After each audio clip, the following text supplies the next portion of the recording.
For plebs, by plebs, dropping the Bitcoin only signal. Pleb Underground. Welcome everyone to the Pleb Underground.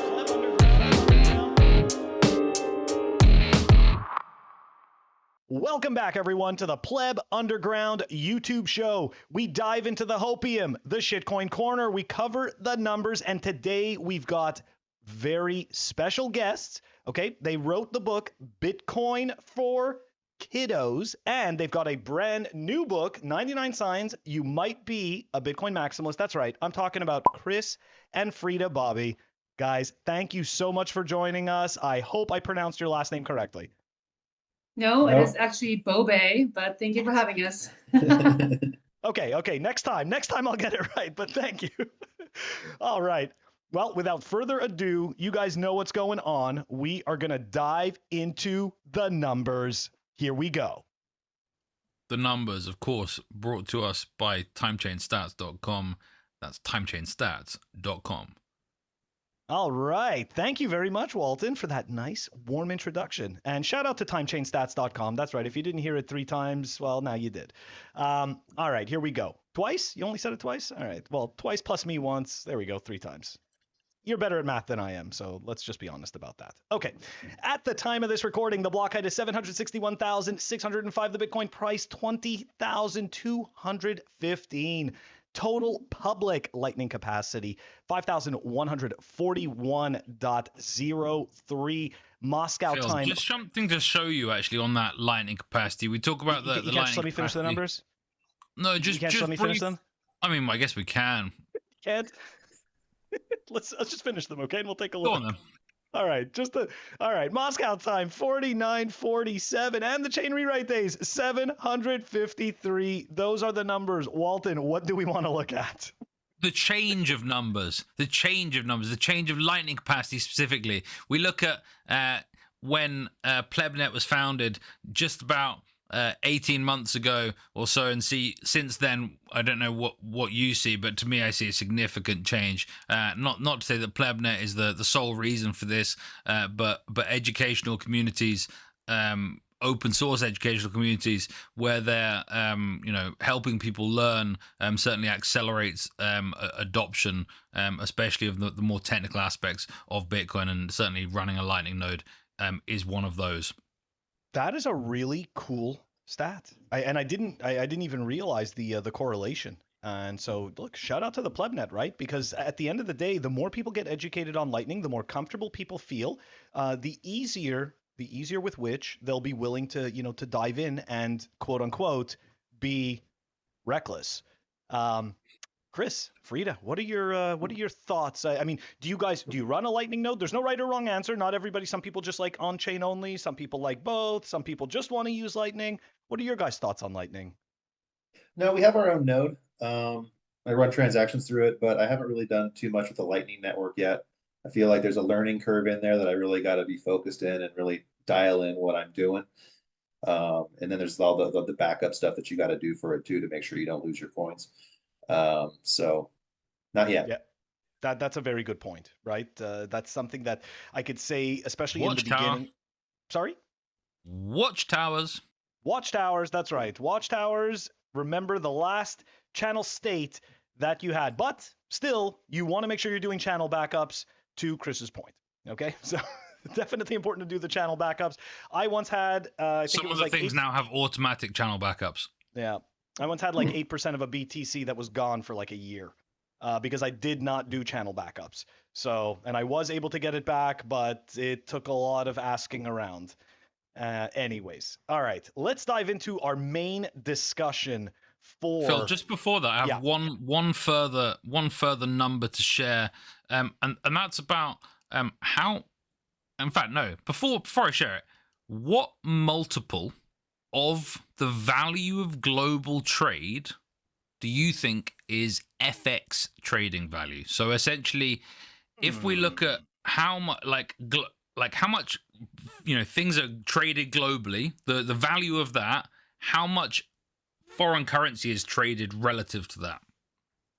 What do you think? You know what?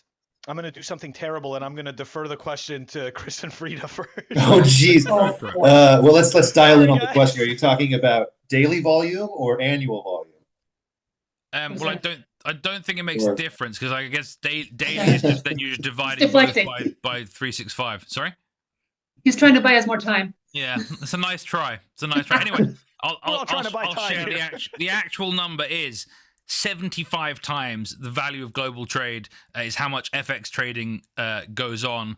Why is that notable? Well, it's notable because, well, banks and exchanges and intermediaries and custodians are getting a cut of this. Mm.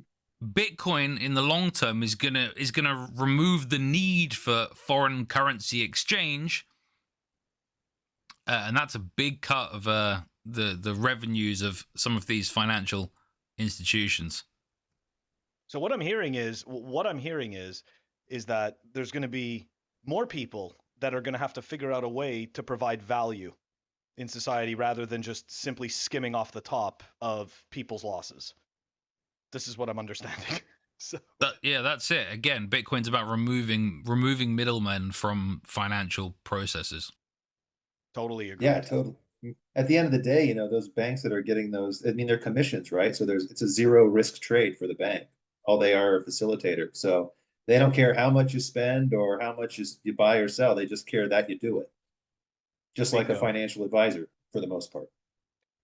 This is true. This is true. And as we unfortunately learn, it seems that even the financial advisors to some of the wealthier people. I've just realized financial advisors are basically influencers. Like they get paid to push certain products. Nonsense. And in some cases, they don't even provide a lot of the background work. They literally just, it's like they should be getting paid a finder's fee, but instead they're getting paid to manage your money. Whatever that means. And then they're being managed, right? Where like they can't offer Bitcoin and things like that, right? Because it's not their opinion after all. They're so incentivized by the industry. So yeah, they're like, here's your prospectus. Let me open to page 5. Here's what you need to pay attention to. Don't worry about the other 10 pages. Just page 5 has to do with your returns. Go ahead and we'll just invest your money in that. This is exactly it, right? They, do the least, right? Do the least so that you can get the fees, which is really scary.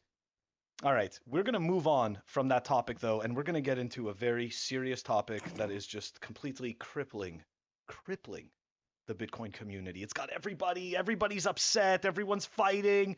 What am I talking about? Talking about the Sats symbol. All right, now I'm going to pop them up over here. There's 2 Sats symbols. All right, I'm going to pop them up. Wait, is it over here or over here? I'm going to pop them up over here, okay, so that everybody knows what we're talking about.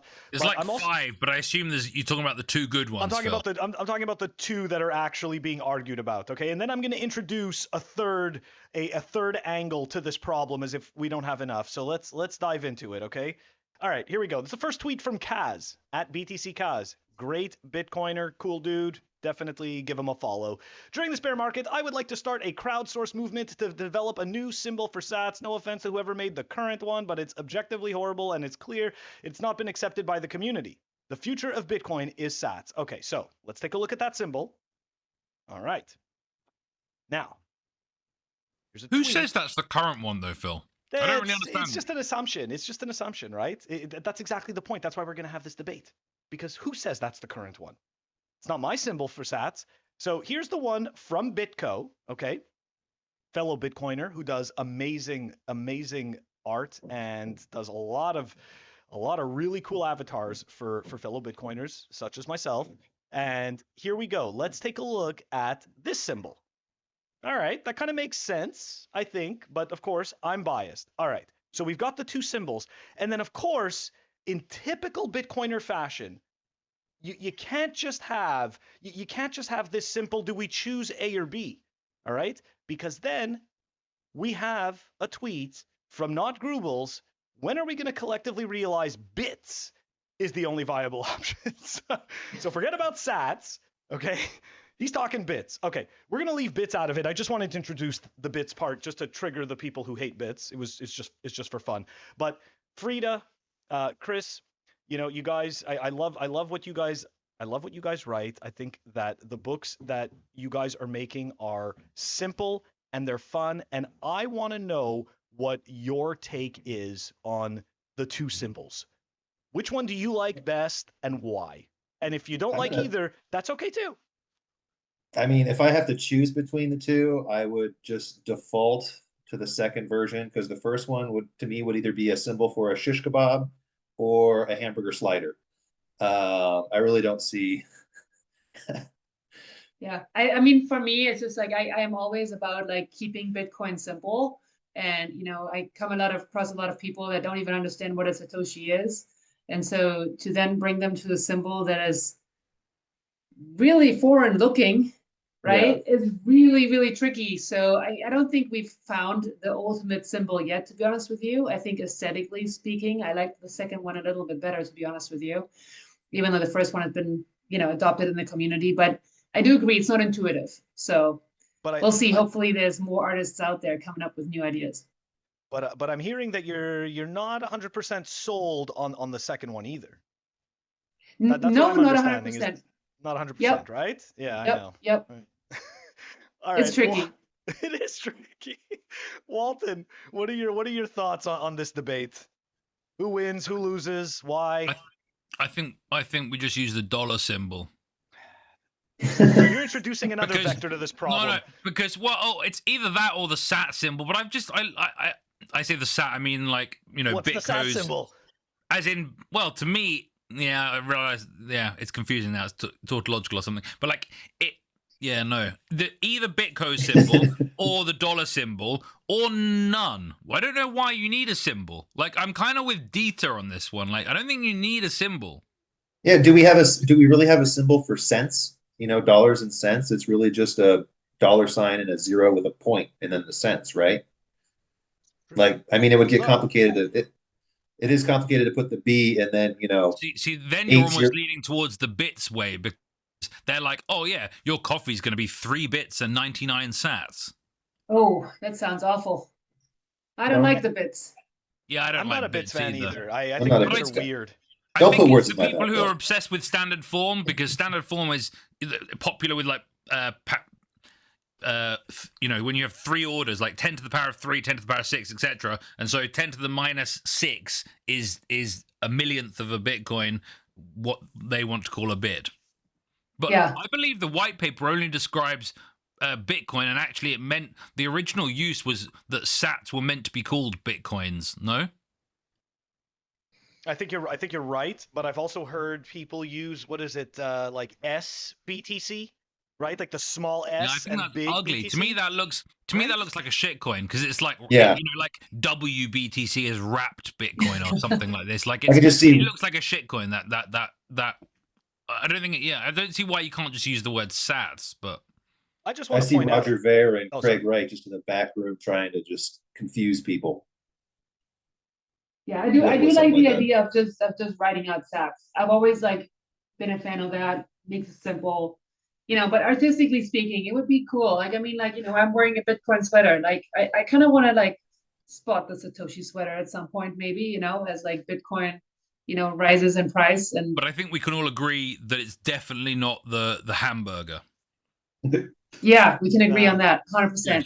I think Thunderbird use a vertical hamburger as their symbol for sats in app. So Thunderbird, get rid of it. Change it to something better. I just want to point out that there was an endorsement. When I say Thunderbird, I meant Thunderhub. Apologies. That's all good. I think people knew what you meant, or at least I hope they did. What I was going to say was that during this conversation, there was an endorsement for something that Dieter Bob said. So shout out to you, Dieter Bob, the Angry Chihuahua.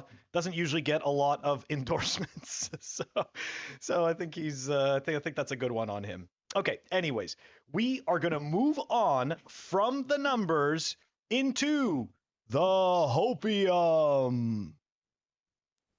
The Hopium brought to us by Represent. Now, what does represent? Well, it's owned by a Bitcoiner, and so therefore it represents quality, proof of work, and longevity. Here you can see some excellent items modeled by my beautiful assistant, Philip.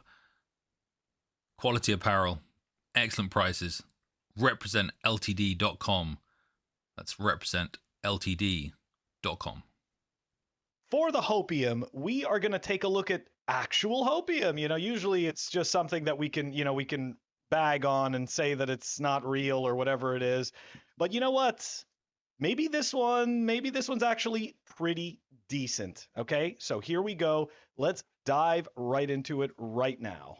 MoneyGram to allow Bitcoin buying and selling across their retail network. Right? So think about it. While the Bitcoin price is down and Bitcoin is dead and never growing, somehow these businesses, specifically the money changer businesses, are introducing the rails for Bitcoin. MoneyGram International said Wednesday it'll allow customers to buy and sell Bitcoin for cash at 12,000 US retail locations through a partnership with CoinMe. The cash transfer company plans to introduce Bitcoin trades in 20,000 stores across 32 states by Q3. CoinMe CEO Neil Berquist told CoinDesk his crypto firm already facilitates cash for Bitcoin swaps at around 6,000 supermarket kiosks. Fewer than 3,000 crypto kiosks and tellers allow users to sell their Bitcoin in person, though nearly 17,000 locations facilitate buys. Actually, wasn't really aware of that because I don't use Bitcoin ATMs. So it's good to know.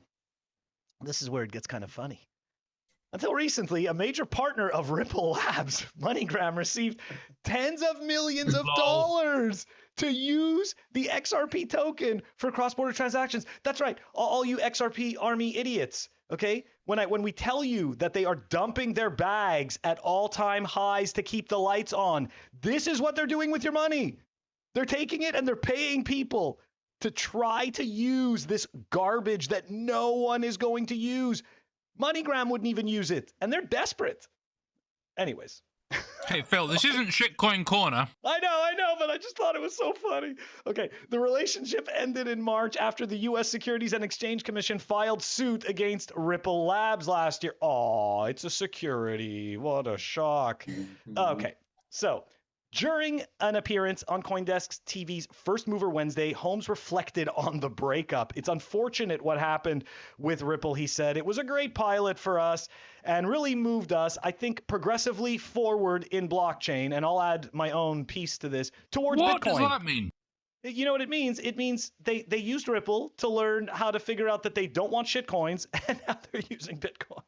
Anyways, however, he cited the challenges that they're facing today with the SEC and government regulation, which continues to be a big topic in the shitcoin space, adding that it made it very difficult to continue to operate, particularly in the United States.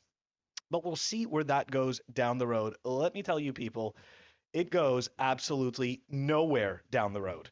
Okay, this was the fun part of this. I want people to understand. Okay, there is no, as all of us here on the show know, there is no Bitcoin Corporation. There is no Bitcoin CEO. There is no one to go and give MoneyGram millions of dollars to use Bitcoin. But look at that, right? XRP does have a CEO. They do have a president. They do have a board of directors. They are a company, and they paid MoneyGram tens of millions of dollars to use their shitcoin, and they won't. So to me, that is hopium. That tells me that in the long run, we are winning the battle against shitcoins, because the people who are building the rails, okay, in the legacy system, they're trying to use this crap, and it's not working. Anyways, Phil, I have mixed feelings because mixed feelings. Tell me about them, Walton. Well, I don't know what the guy was called, but he talked to it. They definitely said the word crypto a million times instead of Bitcoin. The fact that the CEO is very worried about the SEC and regulatory things means that actually he is focused on shitcoins and not Bitcoin, because if you were focused on Bitcoin solely, you'd be much less concerned about regulatory oversight, because Bitcoin is the only one that is decentralized and hence the only one that is actually censorship resistant. I like it. Yeah. On that topic too, XRP, so if they're spending hundreds of millions of dollars to promote this through that one platform, that means, and we all know that it's a shitcoin and it's going to zero, and the buyers of this coin is their exit liquidity. So basically what they're doing is they're taking this exit liquidity and they're just giving it over to someone else trying to prop up their own coin. I mean, it's surprising that you don't see BitBoy out there talking about how, with his XRP army, how great it is. But oh wait, I forgot. They pay him, probably hundreds of thousands of dollars also to shill that shitcoin.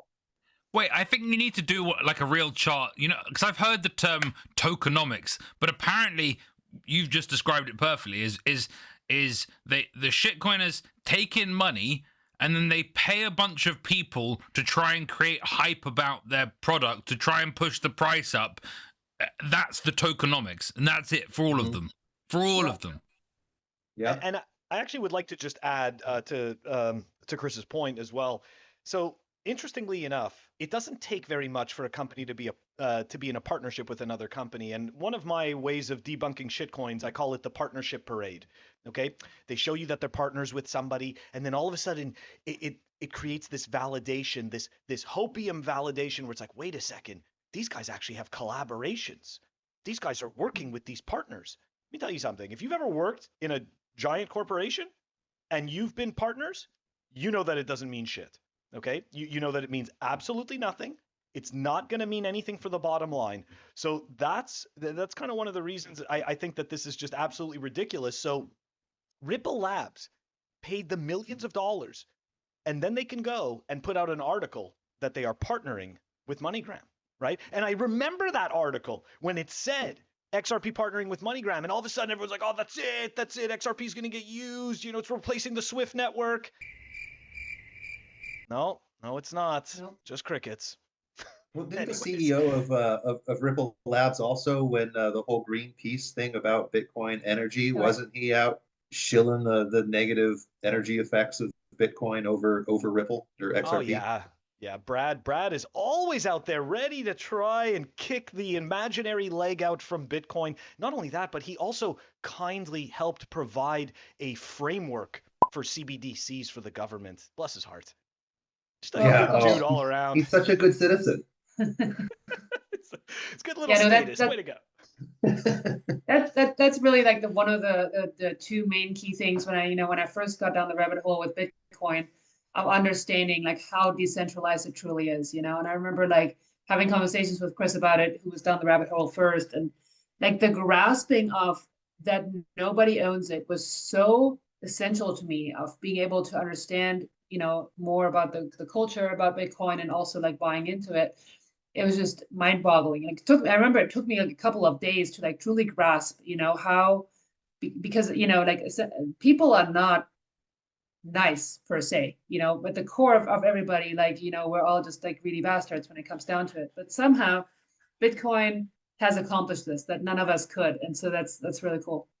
You know what? I really like that you worded it that way, because it's true. Right? Like human beings, right? We have to survive. We're on the material plane. There is going to be an element of greed, right? There's an element of selfishness. Every single one of us is separate from each other in this material plane. So as a result, we can't stop those things. And the beauty of Bitcoin is that it essentially hijacked our incentives to do good in the pursuit of our own greed. So, yeah. You got to hand it to them, like this was some good game theory. Yeah, it was. Well, that's what we've got for the Hopium today. That is going to wrap up this segment. Walton, we are going to move on over to the Shitcoin Corner. The Shitcoin Corner brought to you by Crypto Cloaks. That's cryptocloaks.com. Over here you see Philip modeling the Honey Badger. Now the Honey Badger has a secret compartment in which you can keep your FUD dice, or perhaps a signing device. You can also purchase other 3D printed items, such as the Hodlonaut mini helmet. If you purchase this item specifically, 50% of it, the costs will go to defending BTC.com, a very worthy cause. And if you use the code PlebUnderground over at cryptocloaks.com, you will get 5% off. That's using the code PlebUnderground. Phil, this week on Shitcoin Corner, I have a couple of things I want to show you. And actually, once again, I'm looking in part not just at the crypto shitcoins, but also at the fiat world. First, I'd like to show you Japan is a shitcoin. Japan, you can see their foreign currency reserves are being used to try and defend their currency, and it's not working. Japan is further ahead in the debt spiral that all of these countries are in, where they have an increasing percentage of their tax returns going to pay the interest on the debt. So right now for the US, for example, I think it's about 15% of tax receipts go to interest on federal debt. And as sovereign debt, federal debt expires, as the bonds mature, they have to get renewed often, and this is going to be at higher rates. The US has a huge amount of debt that is expiring in the next couple of years, and as a consequence, that percentage of how much of your tax receipts are going to pay the interest is going to jump significantly. And I believe the US will go to something like the second country in the world in terms of what percentage of tax receipts go to pay interest on debt. And this is just around the corner for many countries. But yeah, Japan leading the way in burning while also melting as a currency, the yen. Hey Walton, didn't Japan, if I'm not mistaken, are they the ones that suffered through the lost decade, right? Because they printed way too much money too quickly? Was that them? Japan are just kind of ahead of everyone else on the same journey, but I think it's even worse because I think they also have one of the kind of most top heavy populations, so that exacerbates things as well, because you have a lot of pensioners and a reducing number of workers, and so yeah, Japan is wrecked in many ways. So back in the 80s. Oh, sorry, go ahead. Back in the 80s when that all started, Japan was being talked about in the news about being the next up and coming, world reserve currency and a real competitor to United States dominance and all this other stuff, only to show that, if you manipulate your currency, it's really just a pyramid scheme that at some point is just going to crumble around you. But I have another reason, actually. If you consider Japan has one of the highest population densities of any country, and actually this just come to me. I'm sure this is to do with energy. I'm sure Japan has relatively expensive. I know they have a lot of nuclear, but of course they shut down a lot of that after Fukushima. I'm sure Japan has probably had some significant energy costs, and that's got to reduce your ability to compete internationally. So are they just printing more money still? I'm just trying to figure out, I read a news article, I think it was like 2 days ago, or it was just, kind of being floated out there that they just had a new debt issuance and their central bank bought 100% of it. Yeah, okay, so they're robbing Peter to pay Peter. Yeah. I know that people say robbing Peter to pay Paul, but that doesn't exist. Okay, there is no Paul. It's all Peter. And Peter's just taking out of one pocket, he's putting it in another pocket, and for some reason, there's this element of some type of, I don't know, dementia that occurs when that happens, and he pretends that it's new money. That's the only way that I can explain it. So some of what's happening, of course, isn't just isolated to individual countries, but you have capital flight as a consequence of the differing interest rates between these different countries. So with the US hiking rates kind of ahead of other people, you're seeing capital flow to the US away from other countries, which is actually pushing down these other currencies relative to the dollar. And so you're getting lots of kind of compounding effects, and actually kind of further on this concept of how decisions are made in isolation. If we look at the United States, there's a lot of pressure from some people that we should have a Bitcoin ETF. Now, to me, an ETF is a shitcoin because not your keys, not your coins. But nonetheless, some people think it's going to be good for Bitcoin in the long term. Again, I'm not sure, because you look at what's the problem with gold. Well, the problem with gold was essentially it was too much paper gold.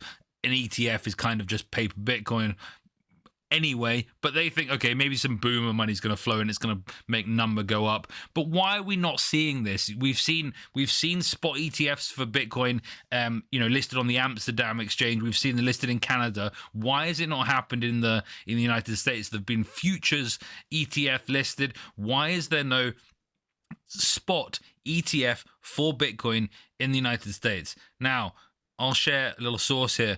Some guy called Matt Dines tweeting at Preston, because Preston has been trying to campaign for this. Approve a spot Bitcoin ETF.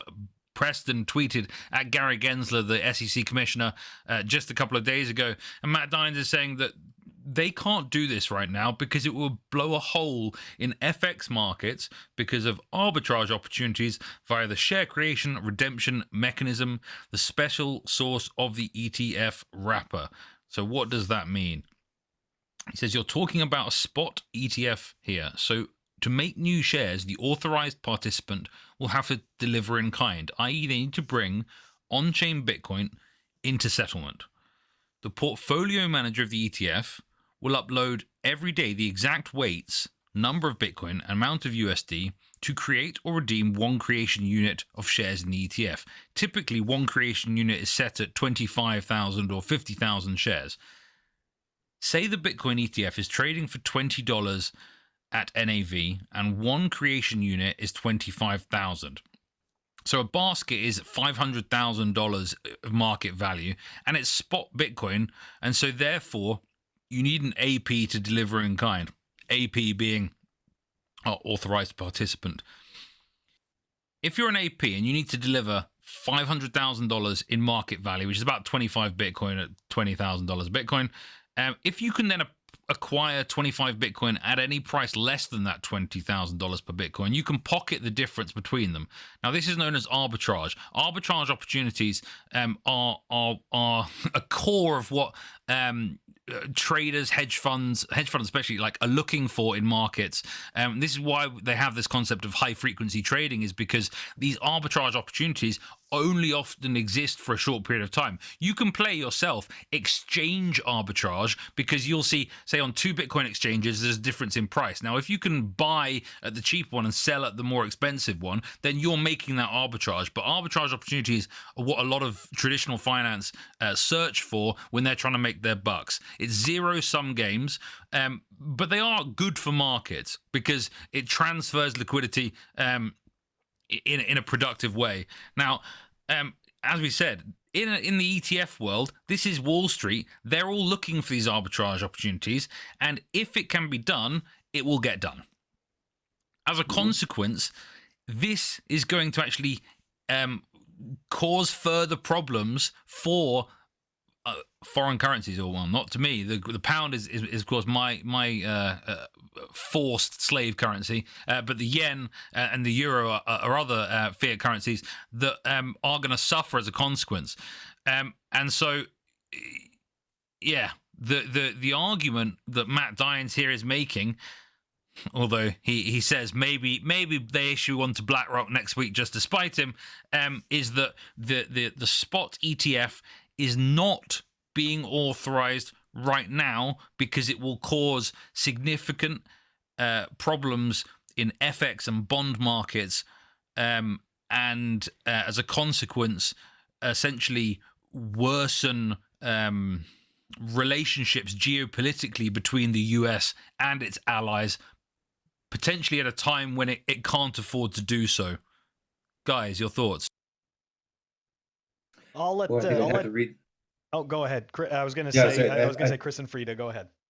I think I'd have to read that post several more times before I fully digested it all. Seems like a lot to unpack, but what I kept thinking is, wow! And just imagine if you added leverage on top of that. That's exactly it. I think that's exactly the point, right? And they understand that that's exactly what's going to happen, and I think that's kind of the reason. Well, the excuse is, well, listen, because they can't tell us that we have a fragile system, right? They can tell each other, look, this is all smoke and mirrors and it's all falling apart. But to the average person, the messaging needs to be, hey, we've got a strong, resilient financial system. But at the end of the day, I don't think it's really that strong, and I don't think it's really anti-fragile. And I think the fact that our system can't handle a Bitcoin spot ETF with any degree of resiliency, I think that that's more, again, right? Bitcoin shines the light on things that don't work properly. And I think that the people making these decisions understand very well, to Chris's point, the first thing they're going to want to do is create a whole bunch of layers of leverage all on top of that. Right? I mean, look, at the end of the day, that's what ended up sinking us in the 2008 mortgage crisis. I mean, look, the what's it called? There was the credit default swaps and the subprime mortgages. All of these are derivative products. Okay, all of these were products made of other products that were made of other products. So at the end of the day, you are literally looking at, most likely 7 layers of IOUs, which is really scary. And unfortunately, we can see that the financial magicians have absolutely no problem with doing this in order to enrich themselves. It's just part of the game. Yeah, they take the commission, like Yeah. we talked about earlier. That's right. They take other people's money, convince them to make this trade, and they take their commission and profits and go buy themselves a Lambo. I also don't think that they can come out and like openly say like Bitcoin is good enough to be that, because right now we still have that mainstream narrative that says like, oh, Bitcoin is a bit shady and like watch out. And like as soon as it drops, it's like, oh my God, everything's going to zero. And like this alarming thing. And like once they put it on their sheets, it's like, oh, well, we can't say that anymore now. It's like validated at that point. It's weird. So. They buy Lambos, they buy expensive but unattractive designer goods. Why do they never spend money on personal trainers? That's what I want to know. Look, this isn't about Richard Hart, okay? It's not about Richard. I didn't say any names. I know you didn't, but I know what you're talking about. It's terrible. Oh gosh, yeah, no. Unfortunately, this is really the, it's the bottom line. And I just want to go back to the point that I made before. Bitcoin exposes everybody's incentives. So I think, Frida, to your point, right? If they were to do this, so right now, let's just take a look at today's market. The Dow Jones was down, I don't know what, and Bitcoin was flat, right? This high risk Ponzi scheme was somehow flat on the day, and yet the trusted, system enforced and backed markets were down. Really?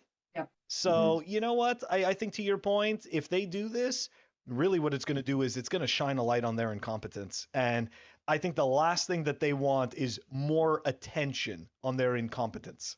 So I'm talking about Wall Street. I'm talking about Wall Street. I'm talking about the bankers. I'm talking about the Treasury. I'm talking about all these wonderful people that rob Peter to pay Peter all the time. When you look at it too, the conversation is about the zombie companies in the S&P, right? And these are companies that don't have enough revenues in order to pay their debt financing. But really, governments are zombie governments because they have to employ a central bank in order to buy the debt that the public market doesn't want to buy from them at all. So basically, they're spending more money than what the revenue they're bringing in, and then they have the central bank offset the difference, which is literally the definition of what makes a zombie company a zombie company. They're taking public money to fill the gaps so that they can give the perception that they're not a failing company. They don't have to fire people. And at the same time, the CEOs of these companies are making tens of millions of dollars a year in money that they didn't generate. Whereas me being a 20 plus year sales professional, it's all about the commission, right? It's about how much over the cost of the product can I make, and then I get a split of what the profit is. And these companies, they're not making a profit, but they're somehow able to show a profit because the government is giving them free loans at 0%, which then they can then leverage back into their own business, buy their shares back, not invest that money in new research and development and better technologies, and just skim off the top of that and make it look like they're the golden children, when really they're the devil in disguise. All I can think about is we're still waiting on that Cybertruck from Tesla. That's just what that made me think of, because I mean, I just, that's my point of view on Elon. I think he's a government grifter, and I think he's just really good at getting free money. And, 4 years later, no one's got that ugly, stupid truck. Just saying, but he got paid. He got paid.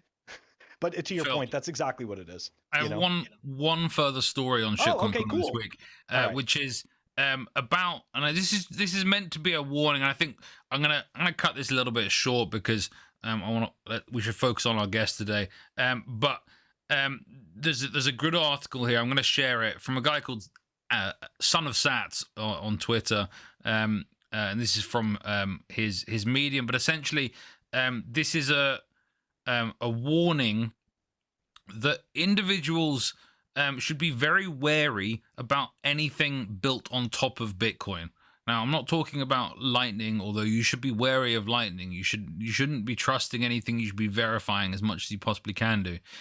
Here we're talking about stacks. Now, you may see some of these little weasels running around Twitter with .btc after their name. They are not to be trusted. They are shitcoiners. Stacks essentially is Ethereum built on top of Bitcoin. But there's a nice little article here from Son of Sats that we're going to have a little look into how this works. Now, he says you should be stacking sats, not stacks. A nice little pun there, nice little rhyme. A deep but simplified look here into Stacks blockchain and its dangerously alluring and dishonest tactics to attract novice Bitcoiners. Now, I'm going to skim past a bunch of stuff.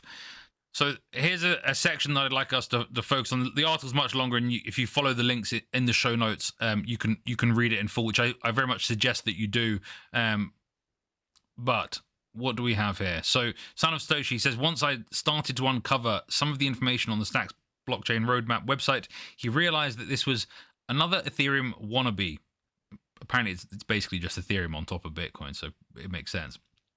Yet another blockchain trying to solve problems in Bitcoin that don't really exist or are currently being worked on at the pace Bitcoin allows. This is behavior typical of computer engineers that enter the cryptocurrency space. They always want to break things and build fast. To utilize the Stacks blockchain, participants had to burn to send their Bitcoin to a wallet address where they were going to be lost for the rest of time. Phil, did I read? I think I read that right. It's not lost to the rest of the time. It's lost to the devs. It's donated to the community or whatever. Yeah, okay. To get the chain's native token STX and the fuel cost, yes, just like Ethereum's, was to be paid in Bitcoin. If this doesn't make you raise an eyebrow, keep reading. I've definitely had my eyebrows raised, but I'm going to proceed nonetheless. They called this token burn mechanism proof of burn. I think these lot are going to... I think Satan's going to enjoy their proof of burn in hell, to be honest.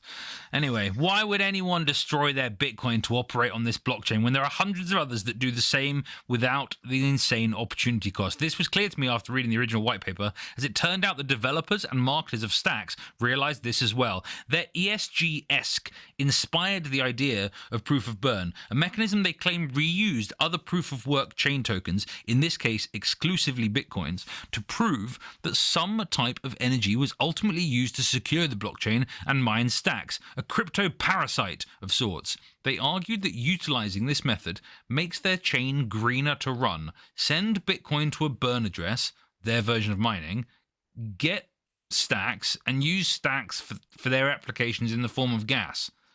Applications that aren't solving any problems, but rather just a solution looking for problems like every other altcoin. I'm going to read that last one again.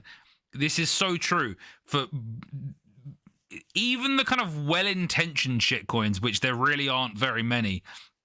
They're always, it's some piece of technology that's looking for some application. They haven't focused on a true problem and then tried to solve it. They've built some funky contraption and they're trying to use it somehow for something. Makes me wonder if they had like some huge ESG government handout, because now when you create green and greener and greener on top of green, there's usually money flowing with that. So saying. I always think when Sorry, what you're describing there is something I've referenced before when it comes to scammers, and I call it politicized niceness. Essentially, it's kind of it's all about a PR show. If they can make themselves look good, by being nice, which may be in this situation speaking the ESG language, then they can kind of build more influence. But it's all manipulative behavior. You know, and proof of burn, I mean, it just makes me think of, I really do believe that nowadays people test other people and how far can they go. It's just the bullshit they're trying to put out, and who's going to take it seriously, because there's very few people in society nowadays that will actually point a finger and laugh really loud, you know, especially after what we've been through in the last 3 years. It's just like people just like don't have the radar on anymore. It's just like they're like, whatever, I don't want to get involved, like don't look at me, you know. So You know it's what's really sad is I actually know a few Bitcoiners. These are people that I started, tinkering on Lightning with, back in like 2018, 2019, and these were, Bitcoiners, and then all of a sudden one day, one of them sends me a link and says, "Hey, what do you think of this project?" And they send me a link to this, this thing, Stacks, and not even. I said, all right, I'll take a look, but I'm like, look, I mean, if it's not Bitcoin, it's just bullshit. He's like, no, he's adamant. He's like, well, wait a second. He's like, this is built on top of Bitcoin. I'm like, well, there's already Liquid, there's already Lightning. I go, we don't need any new tokens. Well, you don't, I'm not sure about that. And I mean, look, it took me maybe what, 10 minutes, 20 minutes. And I'm like, okay. I'm like, it's exactly what Walton said. It's like Ethereum. And the key to it is what they said. You're going to use it for gas. Gas for what? What exactly? Yeah. Okay, like what do people think that they're doing there? And of course, their use case. Okay, this is one of, because I've read through multiple threads. I'm totally forgetting his name. The head guy from Stacks, even though it's just like Bitcoin. But they have a head guy. Munib, thank you very much. Yeah, and he is, so first of all, I have to give him props. He is an excellent speaker. Okay, he has a great tone. Okay, and those things matter when you're explaining very complex things. And I believe that he is, to a certain extent, able to win people over. But if you are actually here for Bitcoin, for hard money, for something that the government can't mess with, you're not going to listen to it. You're not going to listen to the bullshit. Because at the end of the day, he's just a Bitcoin grifter. He's just I love Bitcoin so much that I built on Bitcoin. So here's my shitcoin. Like literally, that's what he did. It's lately I don't know I don't know why I got back into this kick. I love learning about ancient history and world history and wars and like the subject matter that brought the war into effect. And when you study Weimar Germany, you realize the inflation and the depression and the way those people in Germany felt after they lost World War I, and they lost their sense of self. And then you have a guy who's, Adolf Hitler, who fought in World War I, and he wanted to get into the military, and they wouldn't let him because the military was being disbanded and there was no room for him. And he starts going into these pubs and starts, creating a whole bunch of noise and ruckus, and ultimately he goes to jail and writes Mein Kampf and does all this stuff. But I've been watching, like a good movie I just watched on Netflix was All Quiet on the Western Front. It's kind of the World War perspective from the German side. And then I was watching another one called, it's actually just called Hitler. And then it's something else, but it's mainly just Hitler. And it's basically a documentary about all the documenting that he did about himself while he was going out giving presentations, and really used that information about himself, his hands gestures, his body language, his facial expressions, the words he used, and how the crowds reacted to it.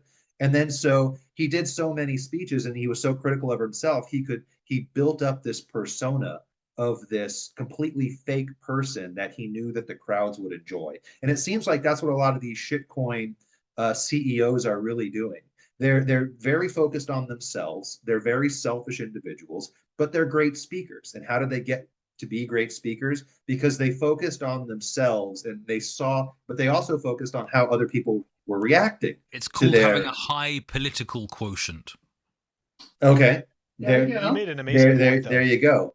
But as you have these people who are now their money is being inflated away from them, they're having to work harder every single year. Their savings are dwindling down because every time they go to the grocery store or the gas station, they're spending more money than they used to. So they don't have the ability to save. They're looking for a way out. They're looking for a scapegoat. They're looking for a savior. And in Hitler's case, his party that he created was that saving grace to a certain extent. Obviously, it wasn't, and I'm not trying to say that he was a good person or he did good No, things, because you're he good, absolutely Chris. We get you. he did. But it's you get the sense of people want prosperity. They want choice. They want to have fun. They want to enjoy life. And when you take that away from them, which our central banks are doing through inflation and our governments are doing through unnecessary taxation and whatnot, you create this sense of a lack of self-worth. And then the governments, they turn back around, they say, okay, now we're going to re-identify you, we're going to give you we're going to give you a sense of self, we're going to give you a sense of purpose. All you have to do is join our group. All you have to do is buy our CBDC, buy our new currency, give us more in taxes, save, all these other things. So you just see it. You see it in the global perspective, and you see it in the shitcoin perspective. But both are focused on the same human character trait, if that makes sense. Yeah, they're about abusing the high time preference that's been cultivated in the fiat world. That's what shitcoiners do. There's lots of people that are essentially lost souls that are, looking for a ticket to make it, because many of them are desperate. In a world with crazy inflation, it's quite unsurprising. Yeah. I'm going to share one further quotation from the article that Son of Stats came up with. Once again, it's about stacks. And he said, I came up with a very interesting analogy while writing this piece. Its relation is more akin to a passenger at a train station looking at a digital clock, Bitcoin, for reference that tells him to rush to catch a high-speed train of complexity, Stacks blockchain, that will most likely derail at full speed with all of its passengers in it. Aboard this train at your own risk, or rather, never even consider buying a ticket to board it. The point is that essentially many of these things that claim to be on Bitcoin are just looking at Bitcoin, and it's unsurprising because they're ugly, right? And what do the uglies want to do? They want to look at the perfectly created creature, Bitcoin. I think it's also it's amazing how many people, like you said, this was an older buddy of yours, like 2018. You said, people that have been in Bitcoin for quite a good amount of time are kind of becoming antsy because there's this narrative out there that like Bitcoin is not innovative enough or something like that, And if you think about it, like there's a difference in between code and Bitcoin. Bitcoin is money, code is not money, right? So if you're a developer, like cool that you get to work on exciting new stuff, but like Bitcoin is solid and Bitcoin works for that reason, that it's solid and slow and, it doesn't have crazy new innovation like every week coming through, And so I just, we have personal friends, actually the person that got us both into Bitcoin, ended up in a lot of shit coins, and we don't know how that happened, but it happened, So Yeah, it seems there's so much fog going around. Was there 19,000 different shit coins out there now? And only one Bitcoin, and all of them start the same way. We're just like Bitcoin, only better. It's like, if you're so good, why do you even have to bring up Bitcoin? Why is it a comparison in what you're doing at all? And first of all, it has to be, otherwise you're never going to grow the network effect of that. But I think the white paper could have been shrunk down to almost like one or two sentences, and all it has to say is Bitcoin is a peer-to-peer value transfer system. That's it. That's all it is. That's all it's supposed to be. That's all we want it to be. And it works. And I just want to add a point to what you said earlier when we were talking about World War II. For the people that are interested, a fantastic book is specifically about Weimar Germany, When Money Dies. Yeah. Okay, that is an amazing book. It's very eye-opening. To be perfectly honest, it's good because it takes out all of the ridiculous nuance about personal things, right? Such as beliefs and religion and all of that garbage, and leaves it and essentially leaves it where it lies, right? Which is these are the bankers, these are the incentives, and this is what they've done. And now everybody's screwed. Like that's really what ended up happening to these people. And it's just, don't get me wrong, but greed brought them there. This is again, right? Like you see, this is the whole thing. Fiat has hijacked greed and essentially put us into like an overdrive of creating terrible, painful realities. Okay. And it's because our money is garbage. It forces us indirectly Phil, to I make don't think these greed's terrible the decisions. problem. Greed's No, not the problem. It's no, the I'm not saying lack of greed is the accountability. problem, Walton. I'm saying that it's been hijacked, right? Think of the way that greed is used for good in Bitcoin, right? With fiat, if you use greed in respect to fiat, it has you going down, goose-stepped down into a path of cruelty. Because what are you doing? You're creating a revolution of lowered expectations. Your fiat money is worth less and less. Therefore, you must earn more and more. Therefore, you must offer lower and lower quality. Or you lie and you scam. Anyways, just my thoughts on that piece. Do we have put any your prices up?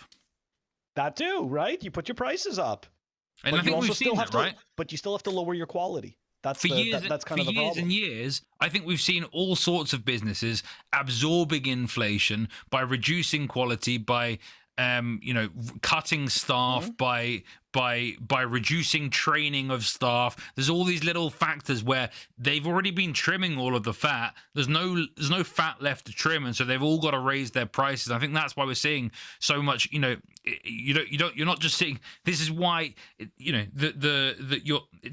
the restaurant. I see restaurant bills going crazy over the last 18 months. It's not just like, food and energy, but that compounds, with the staffing, or rather lack of staffing because of, handouts.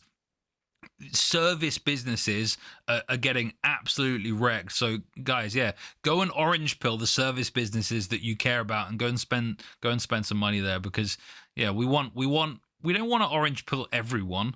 This isn't about getting everyone to survive, but you want to orange pill the businesses that you want to spend money at, because otherwise you won't be able to continue to use their products and services in the long term, because they will not survive unless they're on a Bitcoin standard.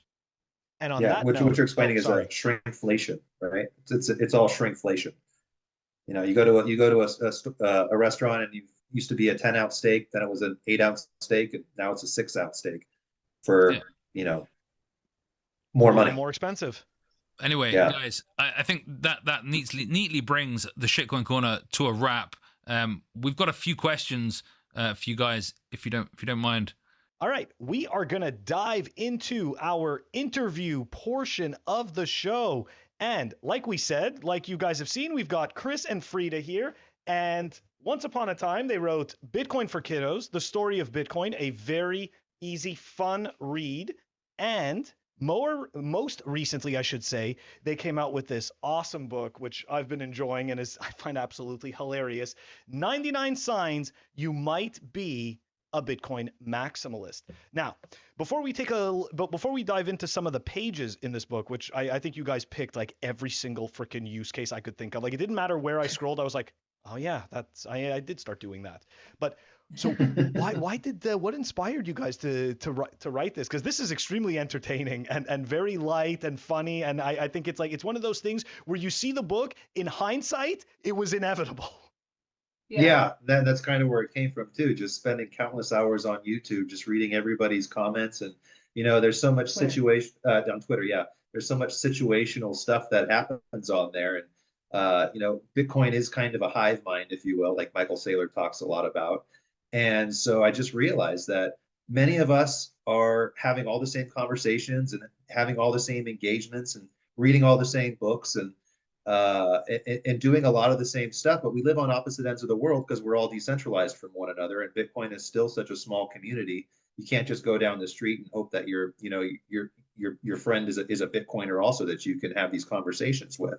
And I just wanted to create something that, every Bitcoiner who's either a hardcore Bitcoiner or just getting into Bitcoin realizes that there is a community of people here that are just like you, who are experiencing life the same way. And although you can't talk to them every day, you can still engage in the same kind, and have the same kind of banter and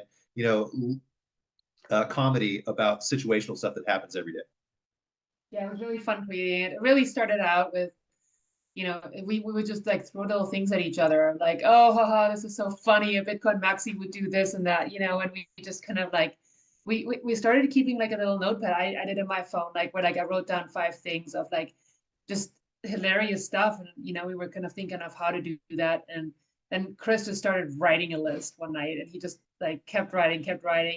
And then we were actually in El Salvador on vacation, and that's where a lot of these pictures were drawn. So we were at Bitcoin Beach when a lot of this book was created. Oh my gosh. So you're in like the perfect environment with the, you know what I mean? The perfect motivators. And you know what? As you were talking, I started to dig through the pages that I specifically wanted to talk about. So okay, so sign number 5, you've stopped a conversation because Bitcoin was crashing and you had to buy more. Yeah. I have to say that I have done this on several occasions, and it doesn't stop. So Walton, has this been you? Yes. And you notice how we don't think anything wrong with it, right? We're just like, oh yeah, no, it's okay. We'll talk about this later. Hold on a second. Something else I got to do right now. In fairness, we'd probably already pivoted the conversation to Bitcoin, and so that already was the topic of the conversation.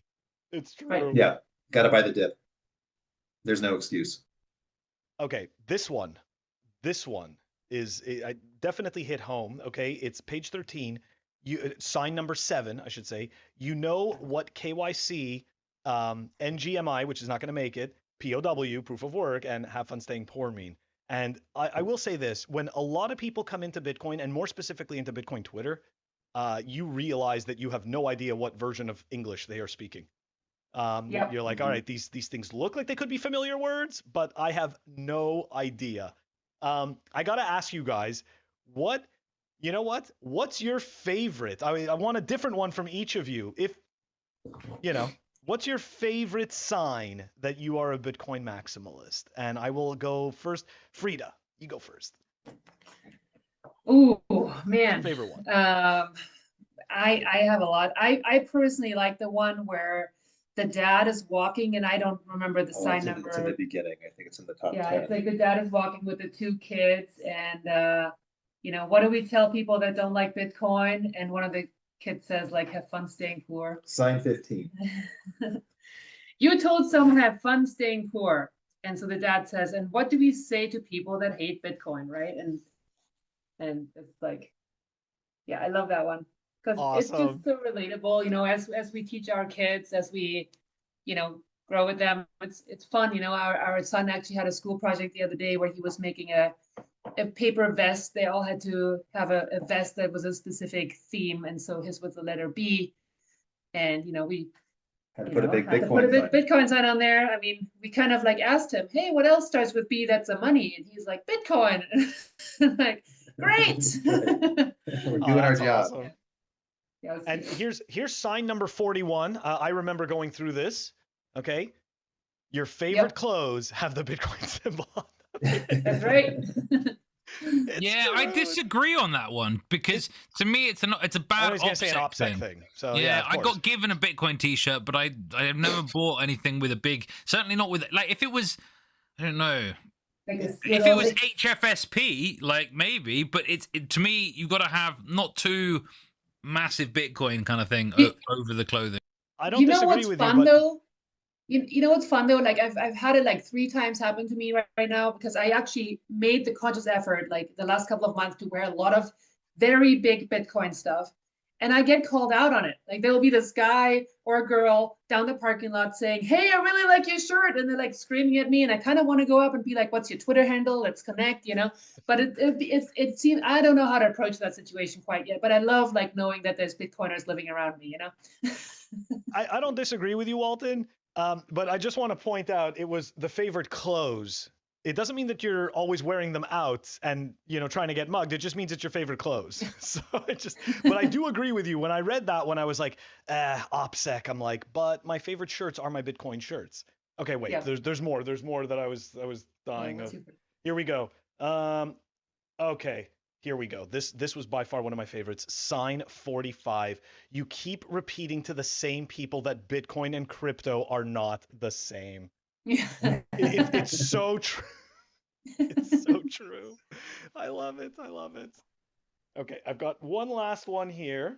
Okay, where is it? Okay. Hold on, we haven't heard Chris's Hold on, hold on. favorite. Okay. Oh, go, Chris. Tell me which one's No, your favorite one. I'm sorry, I'm getting sucked into the noticed book. page. It's sign 65. This is hands down my favorite page. I've definitely done this.